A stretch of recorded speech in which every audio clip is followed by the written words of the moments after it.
Vamos conversar um pouco sobre as diversas causas de escroto agudo. A dor escrotal, ela é comum especialmente entre crianças e adultos jovens e é uma causa relativamente comum de ida à emergência hospitalar. A ultrassonografia ela se coloca como grande método diagnóstico por ser um exame bem tolerado, disponível, e nesse contexto deve-se lançar mão do transdutor linear e sempre do método Doppler colorido ou Power Doppler. É fundamental que esse tipo de abordagem seja com o estudo Doppler. Quando a gente fala das principais causas de escroto agudo, a primeira que vem em nossa mente é a epididimite ou a orquiepididimite. Por quê? Porque ela é a causa mais comum de dor escrotal aguda. Usualmente, a orquiepididimite ela acontece como uma infecção bacteriana retrógrada, por uma infecção do trato urinário baixo que migra para a região epididimária e do testículo. E por essa razão ele acomete inicialmente a cauda, depois o corpo, depois a cabeça do epidídimo e por último o testículo. A grande característica da epididimite ou da orquiepididimite é o aumento volumétrico e a hipercaptação de fluxo epididimário e testicular ao estudo Doppler colorido. É preciso que essa condição seja tratada o quanto antes, porque usualmente, quando não tratada, ela pode evoluir para a formação de piocele, de abscessos, inclusive com a presença de focos de necrose e material purulento, periepididimário ou dentro do testículo, umas condições que muitas vezes podem culminar, inclusive com a necessidade de orquiectomia. Então tem que ter bastante cuidado com essa condição.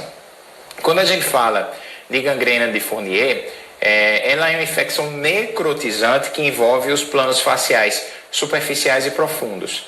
Diferente da epididimite, que normalmente quando você tem uma epididimite o agente etiológico é um específico, a gangrena de Fournier ela é uma infecção multibacteriana, ou seja, polimicrobiana, normalmente oriunda de uma infecção coloretal, urológica ou cutânea. Nesse contexto, para você avaliar a gangrena de Fournier como um todo, a tomografia computadorizada ela se mostra como um grande método de escolha.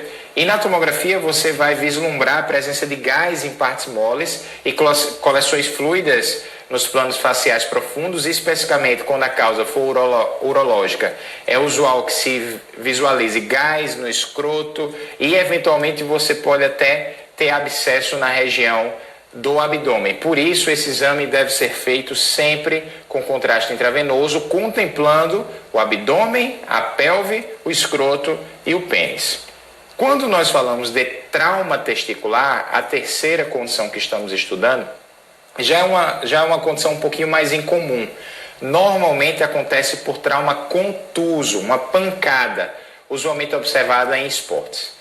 Como está dentro desse contexto usual de esportes, normalmente a faixa etária acometida são homens de 10 a 30 anos, homens jovens. Então, quando se tem um trauma testicular, deve ser feita a cirurgia reparadora imediata, para que você reduza o risco de isquemia e, por consequência, o risco de infertilidade desses pacientes.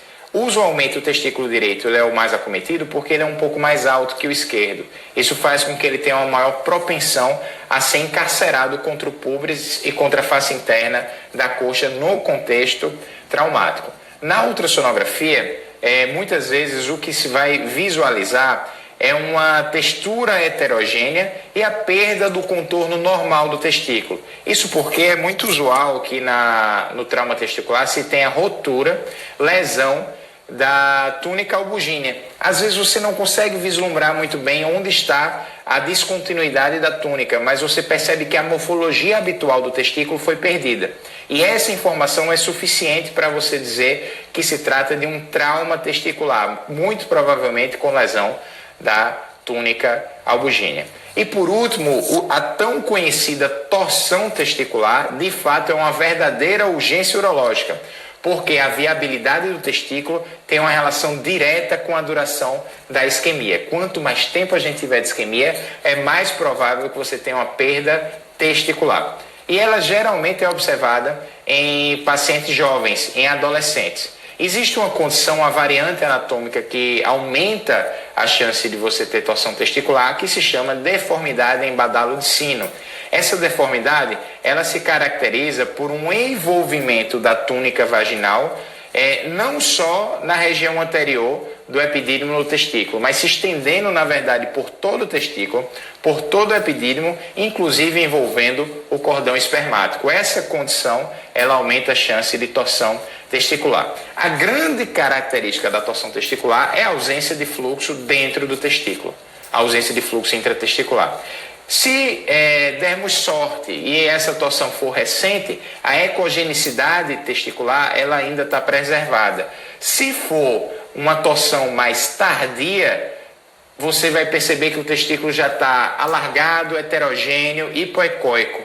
Em outras palavras, é um testículo que já é inviável, já teve dano isquêmico irreversível.